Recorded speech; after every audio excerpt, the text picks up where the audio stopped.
Okay, what's up YouTube? It is Alex here, or Fish Tanks for the Win, and today I'm starting a new video series. This video series is going to be about tanks for beginners, so fish tanks for beginners. Basically, today's video is how you should start off keeping an aquarium. So I've made a couple of lists of stuff you will definitely need. None of these things are optional, in my opinion anyway. So you will need to get these before you actually set up the tank. So, first thing, which is quite obvious, is a tank adequately sized for the type of fish you're planning to keep. This is important because overstocking tanks only ends badly. So buy a big tank the first time, and you won't have the hassle of getting a bigger tank, getting another bigger tank, and keep upgrading your tank. That's a pain. So make sure you get a good sized tank. Proper filtration. Filtering a fish tank is one of the most important things. It's what keeps your fish alive, basically. So you need a good filter, not some sort of crappy thing you could buy at Tesco or Walmart. That's just not the way to go. So you'll need a heater if it's a tropical tank, a light. And if you have plants, you'll want to go for some, good lighting. If you don't have plants, you can just go for like a sort of low bulb or low cost bulb, I guess you would say, because you don't need the real intense light for the plants. So yeah, a flat, strong surface to put the aquarium on. That's very important because obviously you don't want your fish tank cracking, especially when you've got fish and stuff in it. So yeah, a filter maturing product. Or ammonia. So this is what I have. It's called Biomature, and it's an ammonia. It's not a sort of bacteria that you buy because those generally don't work. Called like stress zyme and stuff like that. They say, oh, adds bacteria to your filter instantly. Well, it doesn't really. Those bacteria get killed off after about a week, which really isn't all that great. So you need that to start the tank off cycling. Obviously do a fishless cycle. Do not do a fish cycle. That is cruel. A test kit. So got your API test kit, master test kit, and then a GH and KH, which is important if you are injecting your aquarium with CO2, etc. Buckets. You'll definitely need some buckets. I've got buckets down there, and I've got a big white jug there, or big container. And that's really important for when you're doing water changes, because you will need to be changing the water on your fish tank every 3 weeks at a minimum. 3 weeks at a minimum if you have live plants, and if you don't have live plants, at least every week. You need a water conditioner, so I've got this big bucket of Stress Coat, which I got cheap. Stress Coat's good because it contains aloe vera, which is supposedly calming to the fish, and it adds a slime coat to them, so this can protect sort of from bacterial and fungal infections, I guess, if the slime coat's better. This gets rid of chlorine, chloramines, and ammonia. And the thing you're going to look for when buying a water conditioner like this is that it gets rid of chloramines and chlorines, not just chlorines, chloramines as well, and ammonia, because what most water conditioners do is that they neutralize the chloramines and chlorine, but then they turn it into ammonia, which is obviously toxic to your fish. So you need to make sure it does that, which is why I use Stress Coat. Also, it's not all that expensive. Prime is a lot more expensive in the UK than it is in the US, but otherwise I would use Prime because Prime's good. Let's have a look. Nets. So I've got two sides of nets here. I've got this thin or small white one, and I've got this bigger green one like that. You can see that.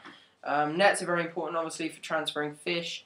Also, what I do sometimes if I've done a water change and I've maybe moved some plants around, I'll just slowly, not like scaring the fish or anything, but I'll just slowly go around the tank collecting up like the crap or plant crap that I've got in the tank, so that it doesn't just clog the filter, so I can actually manually get that out of the tank.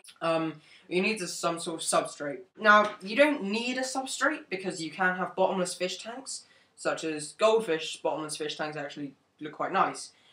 However, in the substrate, a lot of good bacteria will grow, and because substrate is at the bottom of the tank, and there is no current through there, then you are able to get some anaerobic bacteria growth in the gravel, which is very good because obviously that gets rid of nitrates.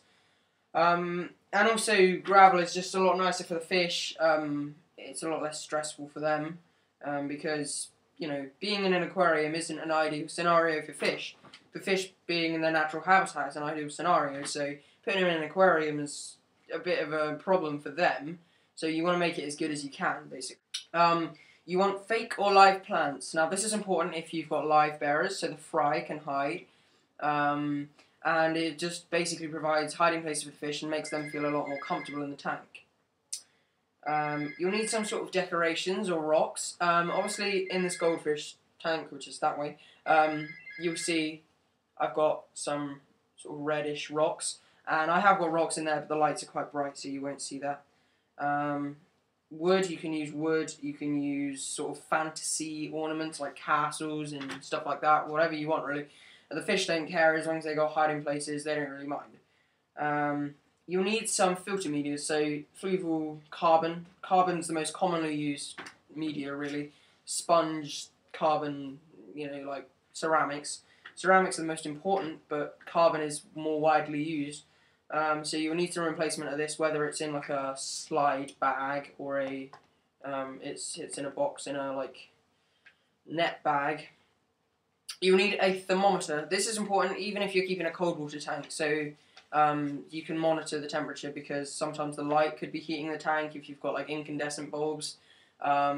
Maybe you've left the heating on and you need to lower the temperature in the tank. So to lower temperature in the tank, by the way, you just get a freezer bag, like a sealable bag, and you fill it with ice cubes, and then you just drop that in the tank and leave it to sit on the top of the water, and that actually helps. So that's one way of doing that. You will need a water change siphon tube, and you can use the sort of standard gravel vac, which I have over there because I have gravel in my tanks. I should have added some plant substrate or dirt or whatever. I didn't because when I set these tanks up I wasn't really all that, let's say, intelligent about keeping plants, and now I am, and I wish I'd, you know, done the right thing and got some good substrates for the plants because it really, really helps. You know, if you have a look at Dustin's fish tanks, you'll just see what I'm talking about. So, so yeah, that's sort of my important list, and that's the stuff that you will definitely be needing. Oh, sorry, I have forgot one more thing, which is quite important. Food for your fish. So I feed my fish a wide variety of food. The only thing that's missing from here is obviously bloodworms. I don't feed live bloodworms. I feed frozen, or sometimes I get the tetra bloodworms, which are in jelly. And obviously sometimes I feed peas and you know, zucchini and stuff like that. So you can experiment with like vegetables and stuff like that, feeding the fish. So this here is Hikari goldfish, and this is one of the highest rated goldfish foods on the market, really. So this is what I generally feed my goldfish. Occasionally I'll feed them some flake, and I've got some bigger pellets. These pellets are actually quite big, which it doesn't cloud your water at all, and I guess I don't know, but they're quite big. These are the good tropical foods that you want. These are Tetra Pro, and they actually contain sort of better, or supposedly better ingredients and nutrients for your fish. You can get Tetra Pro Colour and Tetra Pro Vegetable. I've got Primer, which sort of sinks, so this is good if you have cory cats as well, but this is best if you have cory cats, and I feed this to my loaches as well. This is a sinking pellet, and it's a lot of protein in there and stuff like that. So this is great for loaches, like weather loaches, who are partially carnivorous fish. I also feed my fish Tetramin Flake, good old Tetramin, and algae wafers for my ancestors, and I feed them to my catfish as well. So you will definitely need a wide variety of food. You don't have to have the sort of food I have. You just need, say you could get Primer, some sort of vegetable food, and some sinking pellets, and I guess you could have this instead of the vegetable food. That's not really necessary, so long as you've got some sort of base diet, I guess you would say. So that's about it. This is the essential list for what you'll need for your fish tank. Another thing you could get, this is sort of optional, is an air pump. You don't need an air pump, especially if you've got live plants, but if you don't, it's always good to have, just to circulate water a bit more and help with oxygenating the water. So yeah, that's about it really. Tell me if you like this sort of style of video where I'm sort of sitting here and showing you stuff, and because that's what I'm going to be doing. Hopefully I'm going to be doing some beginner's guides to aquariums. I hope you enjoyed this video. It'd be really great if you could subscribe and comment on this video and like it. And please check out my channel and check out the more aquatic channels section of my channel for some other great YouTubers. Thank you very much for watching.